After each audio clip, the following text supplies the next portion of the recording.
Kitzuroi. Ich habe mit Sicherheit ein Stückchen Drusche, aber bevor ich beginne mit der Drusche, Sprachen? Kann ich nicht. Bevor ich beginne mit der Drusche, habe ich eine Hagdume, die habe ich ganz am Ende gesehen, das ist mir aber sehr wichtig, also das Parshas Kisuvah, das sich zu erinnern. Das ist nur die Hagdume zur Drusche, nur Maramuchen zur Drusche. Wir halten Parshas Kisuvah, die Torah beginnt mit Parshas Bikurim. Bikurim weiß jeder eine, Mensch hat ein Feld, es beginnt zu wachsen, Früchte. Die Torah besagt, du hast ein Feld in Eretz Yisroel, die ersten Früchte, die beginnen zu wachsen. Bitte nimm nach Jerusalem, bring es zum Beis Hamikdash. Or English, okay, let us speak English. So we have Pasha. Wie sagt man Bikurim auf Englisch? First fruit. First fruit.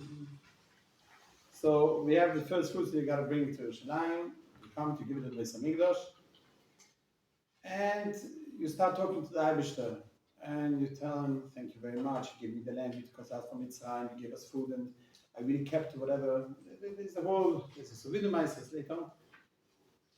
So the Torah, very interesting. The Torah is very large over here with brochas. The Torah gives like a big chunk, like mamish brochas. You hardly see. And the Torah ends off, a very interesting, "V'sumachtu b'chol ha'tov," you'll be happy with every goodness. "Asher nosan lecho Hashem Elokecho lebeisecho," that the Eibishter had given, your God had given to you, and lebeisecho, it means your household, your people in the house, the wife, the kids. Ato, you, Halevi, Ager Asher b'kivecho. So the Torah says, one line, one bracha, but a big bracha. V'samachto b'chol ha'tov. You'll keep to the Bikurim, you'll keep to bring the first fruits up to Yerushalayim. V'samachto b'chol ha'tov. You'll be happy with all goodness that the Eibishter has given you. All goodness. Kol ha'tov. So as usually we have the Rechaim, when it comes to very specific words in Chumash, so the Rechaim is always the one who we have many Meforshim, but starts to discuss what is B'chol HaTov, what is all the good that the Eibishter had given you. And the reason I mention it over here is Agdom, because it's something really everyone knows, and that's the Makor, and it's Parshas Kisuvah, so you got to mention it. So the Rechaim says, Gam Yilmoz, he has a few hisberim, a few explanations. Gam Yilmoz, and there's a remez, B'mam B'chol HaTov.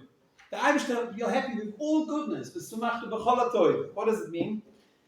Is merames el Torah. Is merames, you should know, you'll be happy with the Torah. Beautiful. Ke'omom zal ve'en toiv el Torah, like Chazal had said, good is Torah. And over here, the words of Chaim, they're famous. I think someone made a song about it. She'im hoyu b'nei odom magishim b'msigas v'areves toiv ha-Torah. If the people would feel the sweetness and a good time of the Torah, hoyu mishtagim, they would become mishuge. They wouldn't behave normal. Mislatim acharer, they would run after it like an addict that runs after his wine.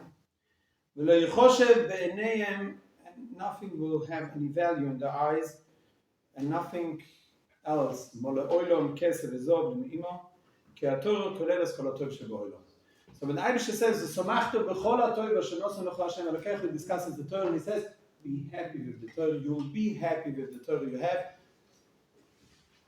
And why? What's b'chol ha'tov? So it says the Torah koleles kol haTov sheba'olam. Now, there's an interesting shaila over here that the pasuk says, "V'samachto b'chol ha'tov asher nosan lecho Hashem Elokecho," that the Eibishter had given to you. If I translate over Chaim HaKodesh, he's saying, you'll be happy with the toiv that the Eibishter had already given to you. Meaning to say, I have the kol ha'tov, but the Eibishter is promising simcha. Now, which kind of simcha do we discuss? So, everyone knows the famous that whoever heard about Gdolim, but Gdolim saw when it came to learning Torah, they were running after it like addicts. There was no other thing in their mind, the other thing on the head, only learning, only clearing another Torah, only thinking about Torah. The Gemara in Shabbos says that Talmid Chacham is someone who walks on the street and he doesn't walk far amas without thinking in Torah. When he walks out, he takes the toises and he walks. Say about the Chazon Ish, they was walking together for health reasons. He was walking every day. Once someone took him out for a walk, and they were walking, and the Chazon Ish gives a look up, where are we? And the guy next to him says,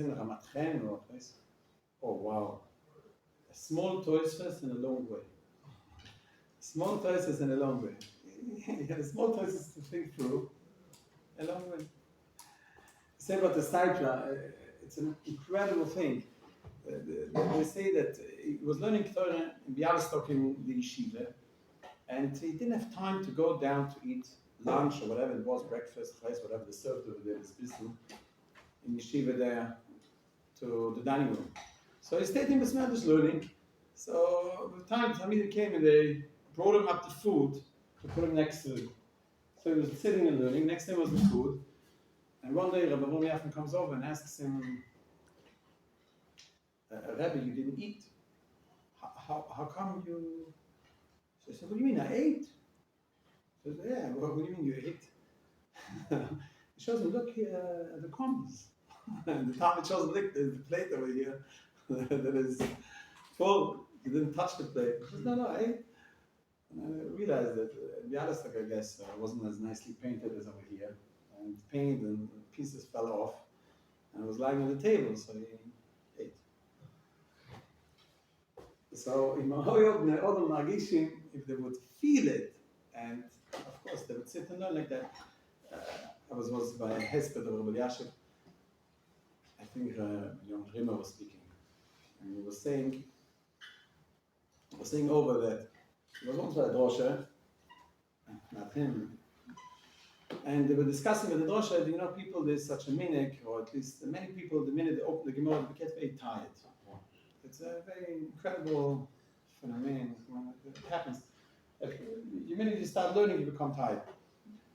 And the Dasha was speaking about it, that they never ever had seen a person that, you know, when they start bringing to him food, and they start serving the Shabbos Suda, or Shabbos Suda maybe, yeah.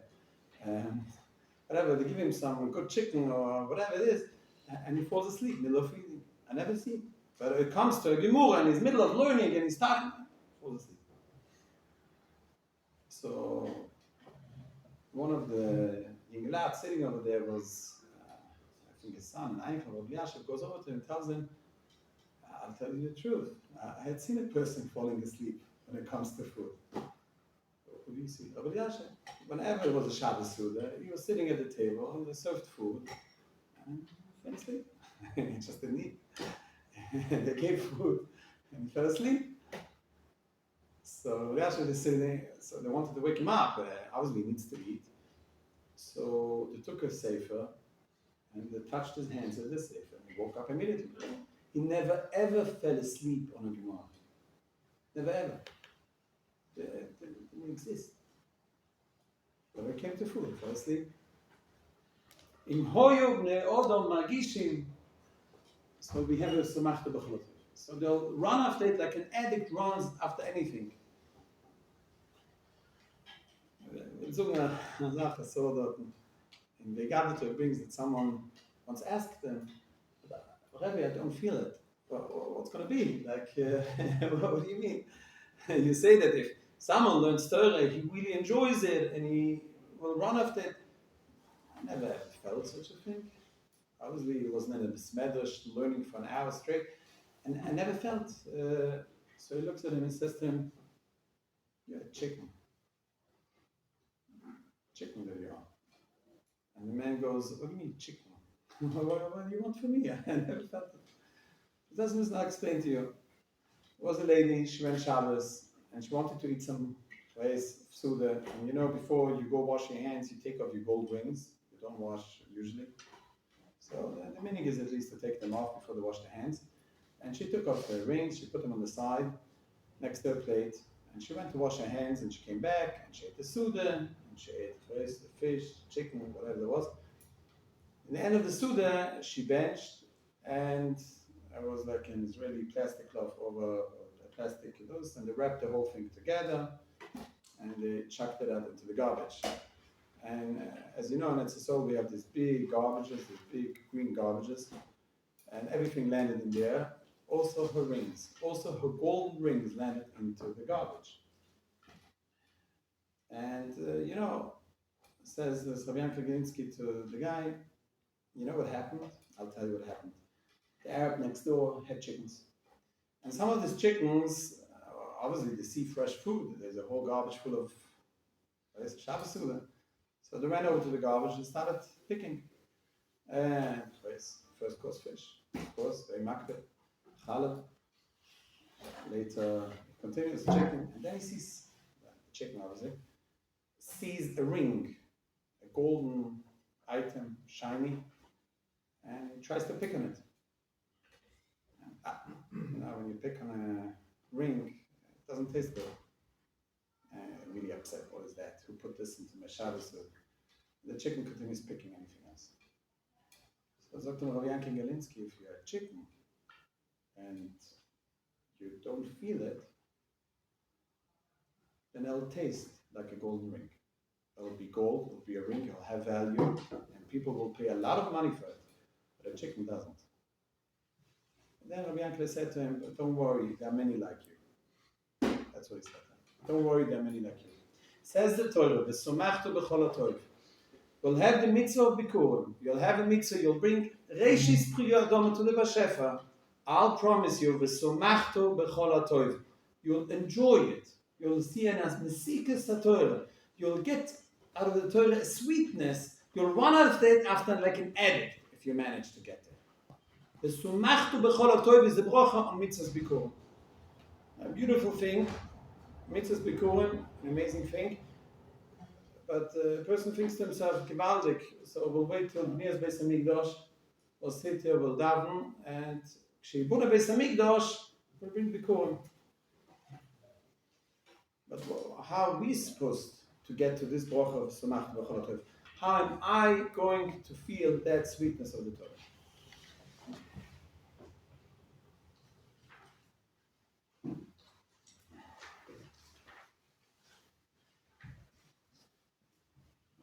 So das was Emes, interessante Sache. Der Psikte, der Tanchum bringt, wie gadeti hayoim l'Hashem Elokecho, to speak hayoim l'Hashem Elokecho, says the Psikte, v'chuna raneno, we all say when it comes to Shabbos, boi nishtachve nichru nivrechu lifnei Hashem Elokeinu. Let's go, nishtachve, let's bow down. Nicho is another version of bow down. Nivrechu, we'll knee. So many times, 1, 2, 3. Well, Moshe Rabbeinu, shebikurim asidim is battle. You're not going to have bikurim. Tikkun Yisrael 3 tefillas a day. You're going to daven shachis, mincha and marev. You'll have v'gadati hayom l'Hashem Elokecha. Moshe Rabbeinu was metaken tefillas keneged mitzvahs bikurim. The same way we have a mitzvahs bikurim, you come to the Eibishter and you say, you know, Eibishter, you gave me a great land. You know, you gave me parnasa. You know, you made the land should blossom, and finally I have fruit after a whole year. Thank you, Hashem, this is yours. The same way when a person comes early in the morning and he says, Moide ani b'fonecha, Hashem Elokeinu, and he starts with the Shachar, and he says to the Eibishter, you know, when I can see, that's you. And when I stand up, that's you. And when I get dressed, that's you. V'gadeti hayom l'Hashem Elokecha, he'll say thank you to the Bashefa. Rom Moshe Rabbeinu, there is not going to be bikurim, but that tefillas. And every tefillah you start, you say, Elokeinu Elokei Avosenu, Elokei Avrom, Elokei Yitzchok. You are our God. Nicht my God, my Zayid is God, and my Elter Zayid is God, and my Elter Zayid is God. Okay, Hagodol, Ogen Avrom. If you're going to keep to this tefillas, So, Moshe Rabbeinu, that you'll be able to be zoich to this particular bracha, v'somachta b'chol ha'toiv. V'somachta b'chol ha'toiv. The Orach Chaim says, the mesikas, the arevus ha'torah that comes is from there. Shkoyach. Maariv,